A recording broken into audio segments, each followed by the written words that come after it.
right, well, good morning. I first want to start off by reminding the citizens of Louisiana that as you travel around the state, you will see the flags of all state buildings at half-mast in honor of those lives that were lost in this horrific act of violence. I also think that it's important to remember that what happened yesterday was akin to those who are old enough to remember jigsaw puzzles, and that you would take a 1,000-piece jigsaw puzzle and you empty the box, and you've got to start sifting through those pieces, and you want to start, if you're real good, you start at the corners, right? Try to put your corners together. And from yesterday to today, over 1,000 law enforcement agents and officers, men and women, have been poring over countless amounts of data, of videos, of surveillances, interviews, tracking down every possible lead that came to us, whether it was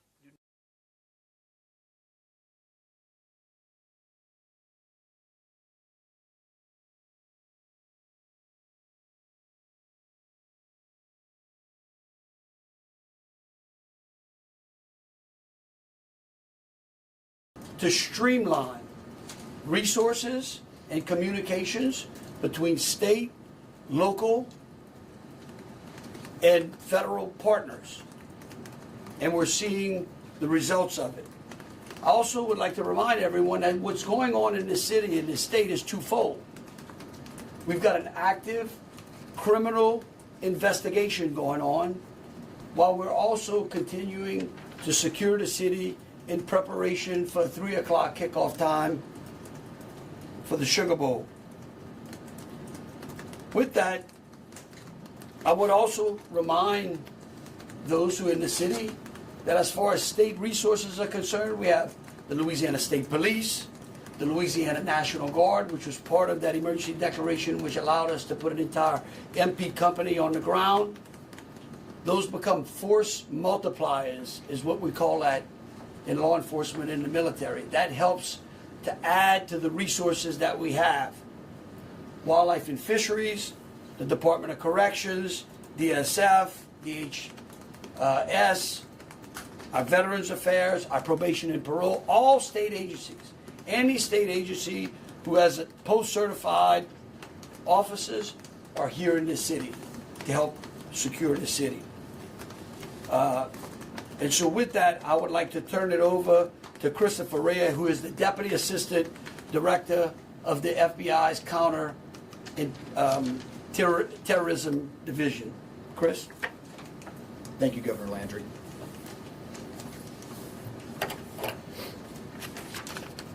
Good morning. I am FBI's Deputy Assistant Director, Christopher Rea. I'm from our Counterterrorism Division at headquarters. I'm also joined by Assistant Special Agent in Charge, Alethea Duncan, from our New Orleans office, who you heard from yesterday.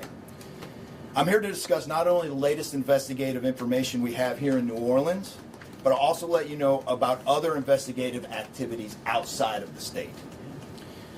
I first, and most importantly, want to send our deepest condolences to the victims of this horrific attack and their loved ones. 14 innocent victims were killed in this senseless attack, and at least 35 are injured. We cannot ease the grief people in this community and across the nation are feeling at this time, but rest assured, we stand with you and in support of you.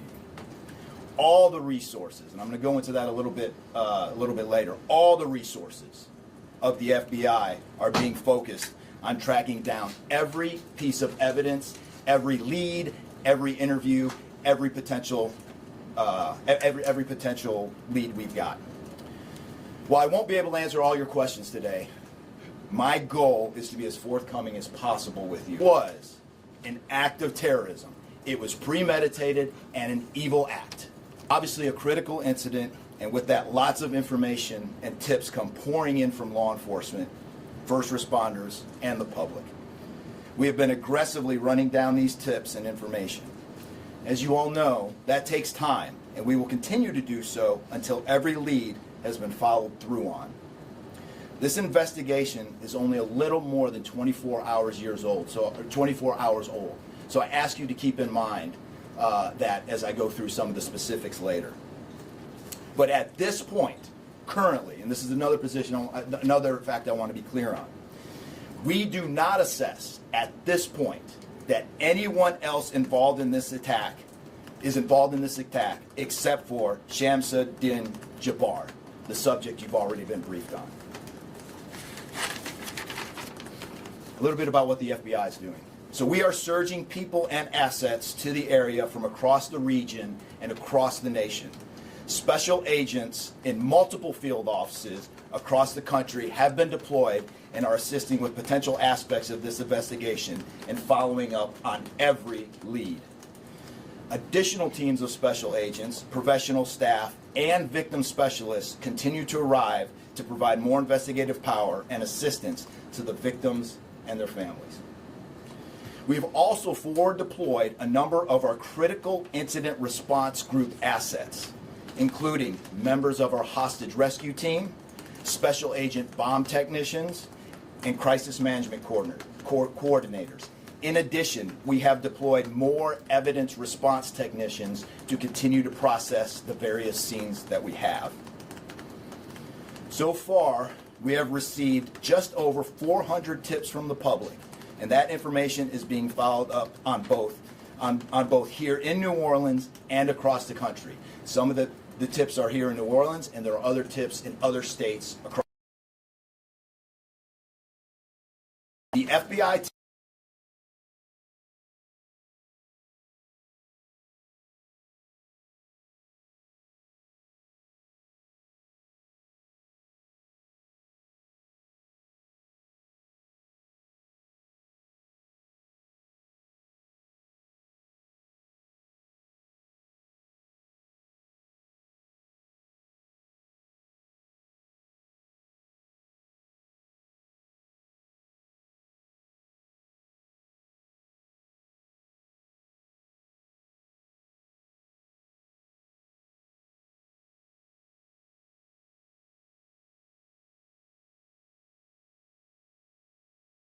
news headlines would not focus on the, quote, war between the believers and the disbelievers, end quote. Additionally, he stated he had joined ISIS before this summer. He also provided a will and testament.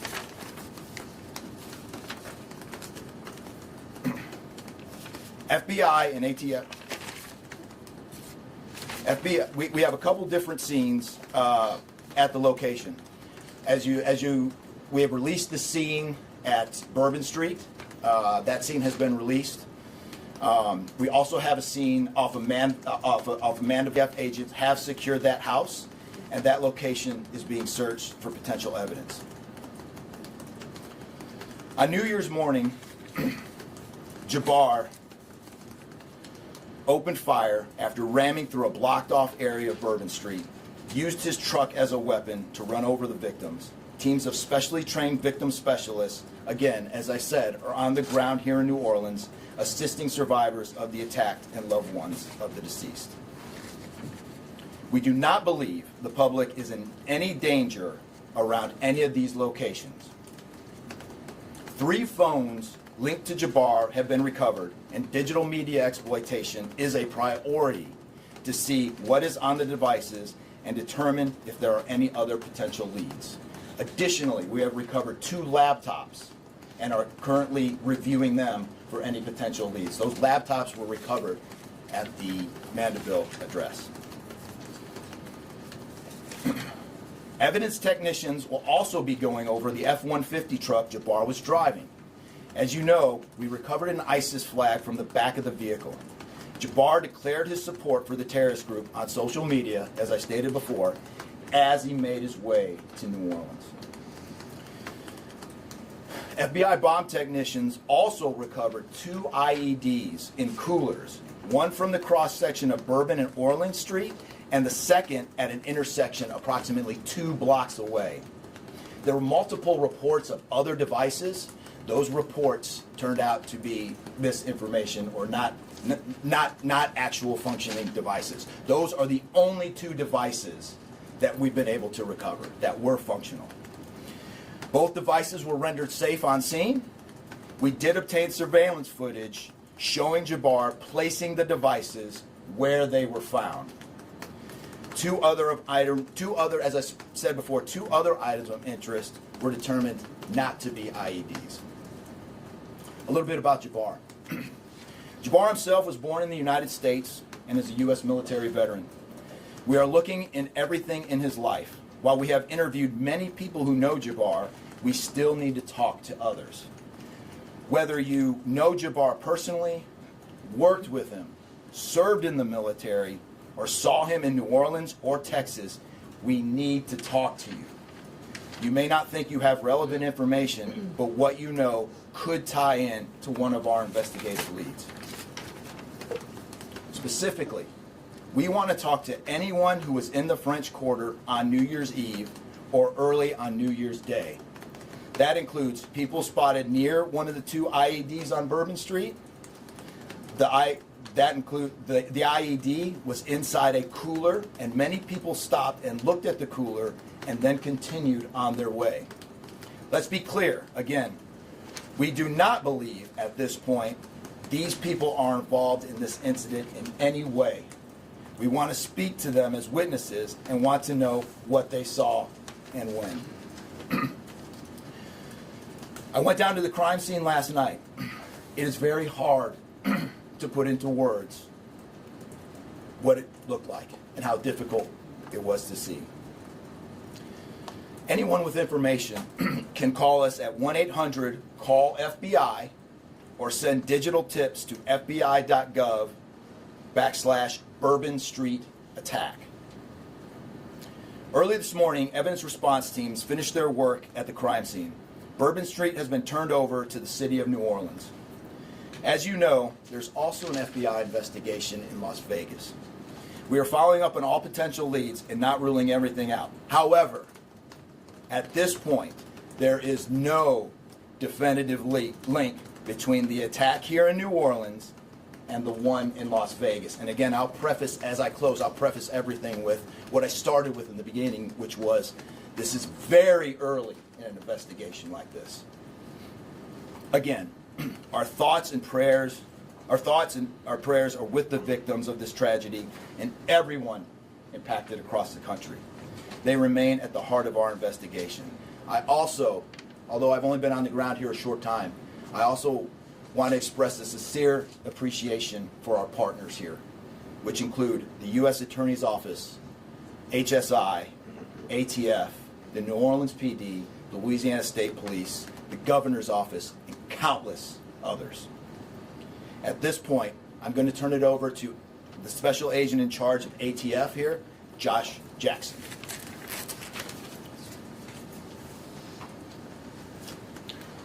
Hey, good afternoon. As stated, my name is Joshua Jackson. I am the Special Agent in charge for the ATF New Orleans Field Division. And ATF's primary mission is preventing, reducing, and solving violent crime throughout the United States and abroad. Solving part is the focus of this investigation. ATF resources that have been brought to bear to the city and to focus with our federal, state, and local partners have been our national response team. We spoke about the scene that's still being processed now. The National Response Team of ATF is a team of certified fire investigators, certified explosive specialists, fire engineers, electrical engineers. These folks will give us additional investigative leads to help the investigative team identify what happened at the location in Mandeville and identify how that fire started and move the investigation forward from there. Additional resources that ATF has brought to bear into the city. There's our ATF Special Response Team. This is a tactical team capable of handling any sort of enforcement operation. This team is deployed, on set, and ready for the Sugar Bowl today. This team is also made available to the Louisiana State Police and also New Orleans Police Department to assist with any efforts that they may have during this period. Additional resources, as the governor alluded to, we executed executive powers and had an emergency declared to where ATF was able to tap in to Emergency Support Function 13 resources. This allowed us to bring additional explosive detection canines so that we can safely sweep the city and safely sweep the Super Bowl in preparation for the game today. These resources will still be in the city as we lead up to the Super Bowl and Mardi Gras. These type of ATF resources will be here. The last resources the ATF has brought to bear, and probably the most important one, is our victim witness coordinators. These folks come in and they provide resources to the victims and the family members that have suffered greatly during this tragedy. The entire city hurts, but the victims and the family members are in need of resources and care long after this investigation wraps up. This time next year, to be hard for the families and friends who suffered during this event. So our victim witness coordinators are working with the FBI, the City of New Orleans coordinators to provide resources to these folks out here. And as we move forward, ATF will be committed. We will ensure the city is safe and prepared as we move into the Super Bowl. And with that, I'm going to turn it over to our mayor of this great city, New Orleans. Madam Mayor. Thank you so much. Thank you so much. Well, good morning once again. And I just want to just echo my thank yous to the unified command of our law enforcement partners and at every single level, federal, state, and governor. Governor, thank you for your partnership. Thank you. I also want to thank the residents and the visitors of the city of New Orleans for your patience, for your support, and most of all, your prayers. Our hearts and prayers continue to go out to the victims' families, and the city of New Orleans, we're resilient. And as I stated on yesterday, my focus in terms of a priority has been on our victims. As you heard, that yes, the FBI was able to clear Bourbon Street. And what that meant also for me in this city was that we were able to remove our victims, identify them, and notify their families. Real reverence. They mattered, the families matter, and matter to the city of New Orleans. In addition to that, I want to just thank again our federal partners in Washington, listening to my plea personally for the additional resources to allow for the scene. And I did the sign across in my own way because reverence, again, is important. So while we have been able to have Bourbon Street returned back to the city of New Orleans, and the due diligence has been done, that then allowed me to give the go-ahead to begin the cleaning of Bourbon Street. That started happening in the morning about 2 a.m. It was completed before 8 a.m. this morning. But that has really set the tone, I would say, and with the confidence that I have in the law enforcement partners, all of the resources that have been activated, how we have made sure that safety continues to be our top priority, how our assets have been deployed strategically, again, for the safety and the protection of our visitors and our residents in the city. And because of that, the confidence is there to reopen Bourbon Street to the public prior to game time today. The first order will be to allow for vendors to come in and service the businesses. That's important in order for us to stand up activation, as you know, Governor. And so with that, I want to reassure the public that the city of New Orleans is not only ready for game day today, but we're ready to continue to host large-scale events in our city because we are built to host at every single turn. I want to, again, thank all of those who responded to the FBI's call for information and tips. As you heard, that has been useful continue to do that. The investigation is still active and absolutely under the FBI's leadership. We will continue to operate and cooperate as we always have. So I want to also thank all of our partners for the added resources for victim and crisis management. We know that that's again important. Working with our partner, the Greater New Orleans Foundation, we have set up a fund for our victims' families for not only today but into the future. As you heard, this is going to be a long process for our people.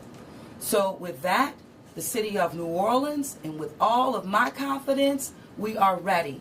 And we could not get here again without the unified presence, support, and cooperation. We are stronger together. And I want to say again, thank you so much. Thank you, Governor.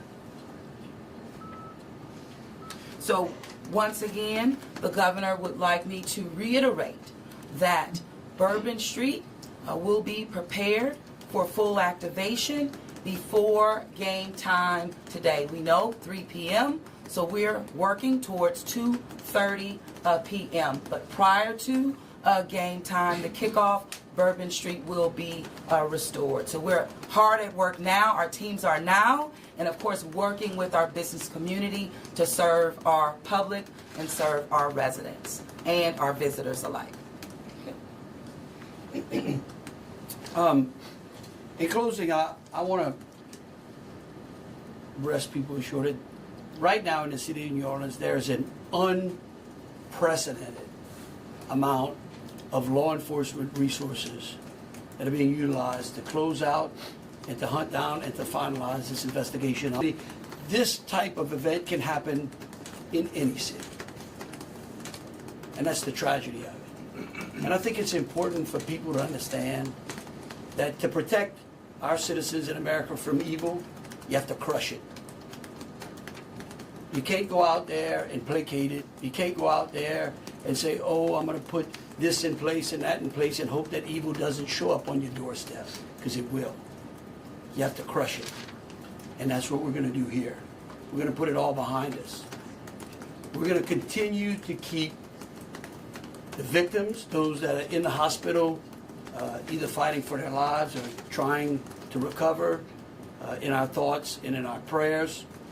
But you know, this morning, and I don't want to single out just one news source, but I just happened to turn on Fox and Friends, and there was a young man who was interviewed, who was actually on Bourbon Street during this horrific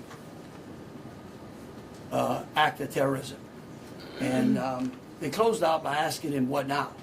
Because fear will paralyze us.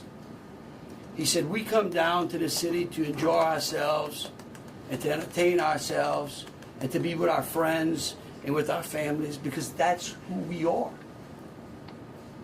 Louisiana invented hospitality. The people in this city care for each other. And believe you me, we care about each one of the lives that were lost in this city tonight. We will never forget them. But it would be a tragedy if we let their losses be snuffed out because of fear. This city will be back. We will be open to family and friends and loved ones who want some time to relax from the pressures of life. And so today, we're going to have us a sugar bowl. We're going to enjoy ourselves. We're going to keep those, again, who have lost loved ones in mind. And we're going to get on to the business of this city and this great country. With that, I'll take any questions. Governor, this is for you and the Assistant Director. The message has really changed since yesterday. Yesterday, the FBI said that people should be vigilant, that he did not act alone, that he likely had help, and now you're coming out the very next day and saying he was a lone wolf, everything is safe, the game moves on, everybody have a good time. How can you be so sure just 12 hours later? Well, we're going to bring him up. All right, but here's what I want to remind everyone. Like I was a deputy sheriff. Right, I worked in a jail. I worked on the street. I worked on the interstate. I served warrants. I can tell you. Look, in today's world, I get it. Information, we get information like that. Everybody lives in a 15-second TikTok video. We think that life operates like it does on our phones, and it just doesn't. Information changes. In fact, that's why we ask the media for patience. We get information, like I said, no one dumps a 1,000-piece jigsaw puzzle and puts it together in 5 seconds. Okay? And what I would tell you is that I appreciate the fact that what we did was we're under-promising and over-delivering today. And I think that's important. And I want to remind something. Look, because over the last decade, law enforcement has taken it on the chin, unfairly. And there are great men and women serving in the FBI, in ATF, in Louisiana State Police, in New Orleans PD. Our sheriffs have been unbelievable in this. And I tell you, they want to protect you all. And we have to trust them. And sometimes the information we put out, we end up finding out that it may be incorrect. But guess what? What we're doing here is something that I think is important. It's called transparency. And look, something may change again. Here's what I do know, though. Right now, this is one of the safest places on earth. That doesn't mean that nothing can't happen.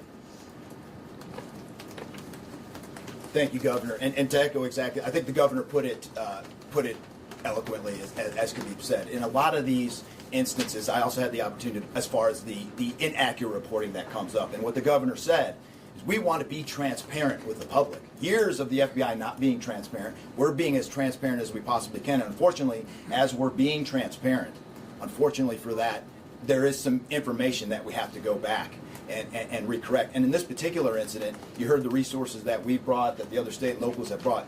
We've had 24 hours now to go through media, to go through phones, to interview people, to analyze those videos, analyze other databases. And after all of that, there's been hundreds and hundreds of leads done just in 24 hours. We're confident at this point that there is no accomplices. And I'll give you an idea of how that information sometimes, a lot of the early reports came out that there were extra people that were setting the coolers down, right? It turns out those were just patrons on the street that were looking inside the coolers, right? We didn't know that at first. We had to kind of track all that down and put that to rest. So that's just an example, one of the pieces of information, but there were other pieces of information that after we got our feet under us a little bit and on the ground here, we were able to put together a much more accurate picture of the subject and his intentions. Just one follow-up. Was the suspect The wearing a updated death toll, we just wanted to double check that, Yes. so 14, not 15? Sorry, sir. 14, and then the shooter himself would be 15 total, to include the shooter. And to Was clarify, the terrorist wearing a the suicide vest? IEDs, That's my follow-up. were the IEDs pipe bombs, and have you discovered a remote detonator anywhere? And when you said that you have surveillance footage of the suspect planting those IEDs, what time roughly were they planted? Yeah, those roughly a couple hours. I don't have the exact times in front of me. A couple hours prior to the Before midnight, to after attack. you know? Probably after midnight. After midnight. I want to say 1 or 2 in the morning, So but I he can't. left the area and came back. Correct. That's our assumption now. I mean, we still have a lot to work through. We're getting more surveillance video and everything else, but that's the assumption. Was he wearing a suicide Were vest? there sweeps being done on Bourbon Street? Would there have been canines out on New Year's Eve? Would there have been bomb sweeps done Look, as I part of think- the regular I think- precautions? Let me just say this, and either Joe or Rob will correct me. Look, a bomb dog doesn't operate like a drug dog, right? On Bourbon Street, there's a lot of senses, right? A lot of smells. I don't think you can run a bomb dog down Bourbon Street with thousands of people there and be able to sniff out a bomb. What we've been doing, what they have been doing, it's certainly a complete sweep of the quarter because of the limited amount of traffic that's been out there. Let me just say this. I think this may help. It would be my hope that as some additional time goes through, maybe closer to maybe the beginning of next week, we will, if we've got it to what extent buttoned up as we could, I would work with the FBI and the city, and maybe we can come up with a timeline to be able to get you those information, kind of walk everyone through from day one through. I think it's extremely premature, and you're really putting us on some speculative grounds to ask some of those questions, because again, can you imagine how far we've come in 24 hours? Governor, Can you just clarify if there was pipe bombs and a remote detonator? Was he wearing a Pipe bombs and a Oh, remote oh, detonator. Well, Well, what one is at a time. being done to make Bourbon Street safer tonight than it was New Year's Eve? Are temporary bollards being brought in to block off the street, and why weren't those used on New Year's Eve? Well, look, here's what I'm going to say. Every bad guy does something like this. There's what we call an after-action review. Because again,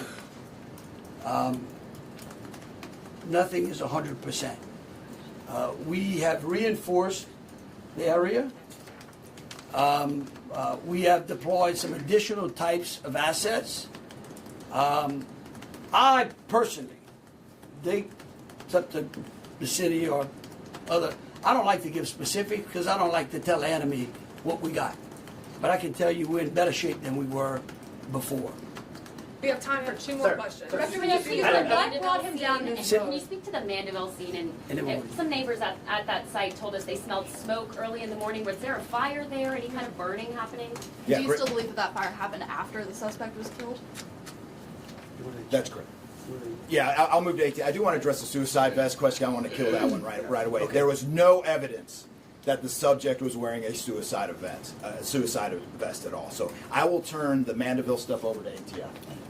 Yeah, as to the fire at the Mandeville scene, so our working theory now is that the fire started after Jabbar was already deceased. There's a lot of different ways that can happen. You could have different time devices. You could have a long cord that extended that time. You could also have pressure cookers that were put on top of the stove filled with gasoline, and then it went off. There's a lot of different ways to do it, but that is why our ATF National Response Team is here to answer those questions and get that investigative lead back to our team. So more to come on that. We're still processing that scene. We're out there right now. National travel involved. What led him down this path to the sort of radicalization? Sure, a lot of questions we're still asking ourselves. We know that he specifically picked out Bourbon Street. Not quite sure why. I mean, I think one can assume that it was lots of people New Year's Eve, with a target for an attack. That's the stuff in the coming days, as far as that path to radicalization, that we're really going to be digging into and making a priority of. So, what I can tell you right now is that he was 100% inspired by ISIS, and so we're digging through more of the social media, more interviews, working with some of our other partners to ascertain just how to ascertain a little bit more about that connection. We're going to do one more. Kate? Right there. You've had your hand up for a while. Yeah. Sir. Thank you, I appreciate it. It's actually for Special Agent Ryan. Sir, I prefer those. So much.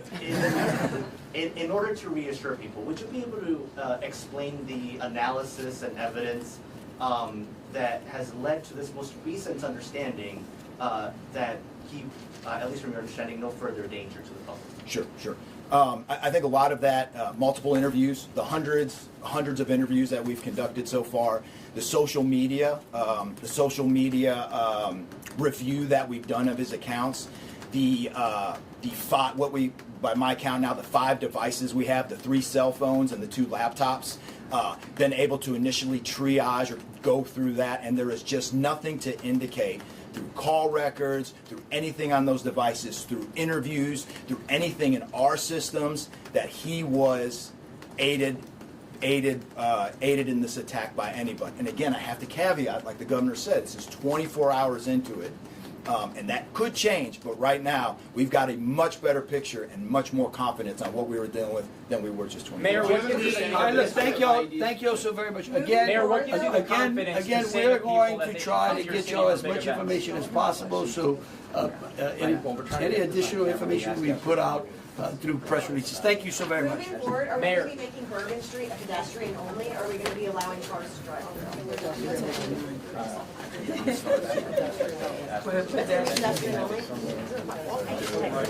Yeah.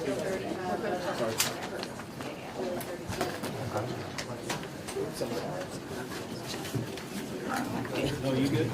Jesse. You need to pass out.